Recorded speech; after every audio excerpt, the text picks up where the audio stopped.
My topic is about the March from Selma to Montgomery and the Voting Rights Act of 1965. African Americans had to take a literacy test in order to vote, and white people didn't have to. They could just vote. These tests were nearly impossible. This was very unfair and unconstitutional. So, Dr. Martin Luther King Jr. decided to take a stand and led nonviolent marches from Selma to Montgomery, Alabama. The first one, King couldn't be there, and once the protesters made it to the county line, state troopers and county possemen started attacking them with billy clubs and tear gas. Many of King's protesters were wounded, and so this day became known as Bloody Sunday. The second march, on March 9th, King was able to attend.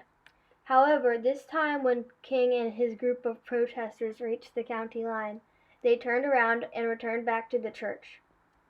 That day was Turnaround Tuesday.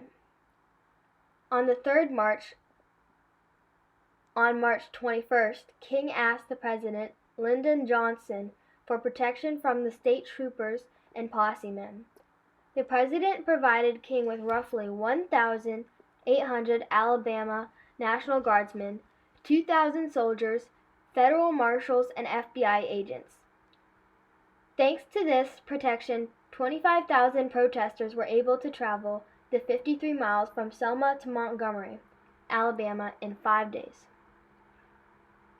Once in Montgomery, the King gave a speech and Congress had agreed that the law saying that black people couldn't vote was against the Constitution, and so the lasting impact from this today is that black people and white people can vote, and then this little part in all of the civil rights movement played a big role in integrating all men and women, no matter the race.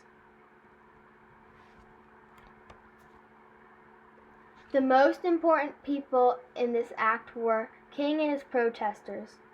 This wouldn't have happened if you didn't have all the people or King. The first march was Bloody Sunday.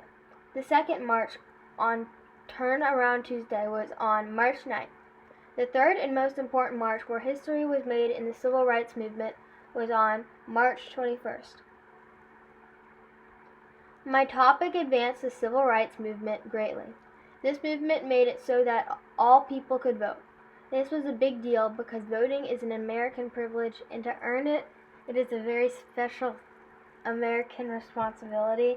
This changed the eyes of many people to see that something that was unfair or unwanted could be changed and was a really big deal.